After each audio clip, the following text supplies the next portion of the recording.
Morning everybody and welcome back, and well, yes, once again it's the British 24 hour, it's Teesside and it's raining.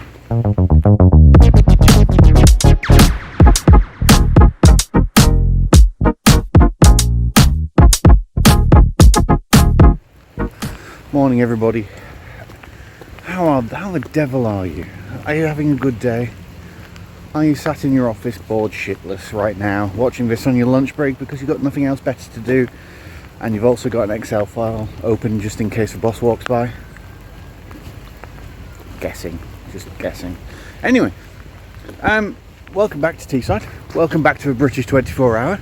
Like last year, I'm going to do a bit of a behind the scenes shot, because if you wanted to watch the actual race, that's on Alpha Timing. So if you go to Alpha Timing or put in live Alpha onto the searchy bit of YouTube, you'll be fine. You'll find it there. The whole race, all 24 hours of it. You'll be able to watch it live because I'm going to be putting this out possibly days, if not weeks, after the actual race. So, where are we? We're in Middlesbrough.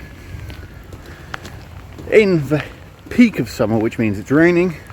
And I'm currently just walking around the bottom end of the track to see how flooded it is before qualifying starts for the owner class, and then we're in higher class, but we've been promoted because of our stellar results over the last few years. We've gone from clubman, we're now in higher pro. So this morning we're going to have one session of a combined session of practice and qualifying for our higher class at around 10 o'clock, and then 11 o'clock we have to fuel up the carts and we go and start the grid procedure of putting 95 carts on one grid for the 24-hour race.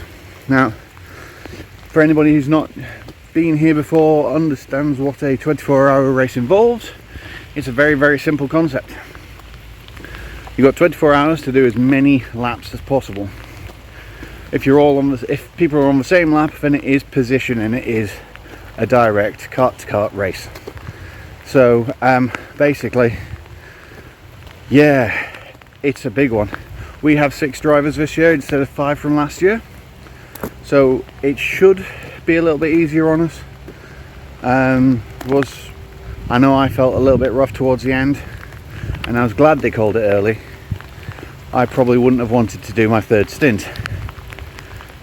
Hopefully I'm only doing 2 this year, but yeah, we'll see how it goes, and I'll come back to you later on, either on the grid, before the grid, or at some point. Catch you later. Well, obviously it was going to have to be after a race, wouldn't it? Hello, it's voiceover Rob. Well, you see, that rain kept on falling to a point where it flooded the track in a number of places. It took a massive tanker and a lot of ground crew working to clear nearly 50,000 litres of water. We helped out, we helped dig trenches to get rid of some of the water, but that also gave us time to dick around a bit. And even though the race was delayed 2 3/4 hours, we got to play with Rexy. Rexy is our new mascot and is a tribute to AO Racing's Rexy, but was at Le Mans on a Porsche. They were green. They're going to do one which is pink and call it Roxy, which is, I think, a tribute to us. Anyway, Dan started the race. I then took over and broke the kart, and then sent me back out, and it started to rain. And obviously, seeing how we were now last in class and 79th, we pulled it back up to 59th by the time I handed over to Matt. Matt jumped in, and then he gave it to Jamie after an hour and a half. Jamie got the lovely, absolutely beautiful Twilight stint and handed over to Michael Burge, also known as Monge.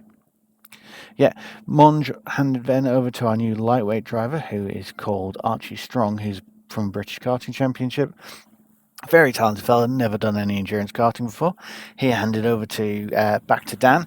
Dan did the mandatory service stop, and that's, well, a lap before he came in, the brakes failed. Dan wasn't all that stressed about this. I was. Then I went back out for my hour and a half stint, and nobody took a photo of me. not bitter.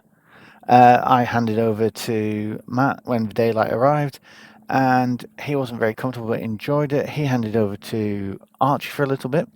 Archie then handed over to Jamie, and we were all doing qualifying stints at this point, qualifying laps after lap to try and catch back up. We were in 79th. By this point, as we handed over to Archie for the last stint, we were maybe third in class, then second in class. So we decided to roll the dice a bit, and we sent him out for an incredibly long stint, and hoping to catch Teesside Tigers. Lucky for us, Teesside Tigers had exactly the same brake problem as we had during the night, which lost them a couple of laps. That let us cross over, and we managed to win.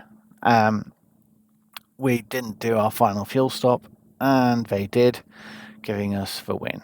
I'm sorry if this all seems very rushed. It is. There's no way around it. I am rushing. Yes, this is the first time we've ever won a 24-hour race, and we're massively happy about it. You'll see on social media we're everywhere, and there may have been a little bit of drinking involved. Anyway, that's this episode. I will see you next time.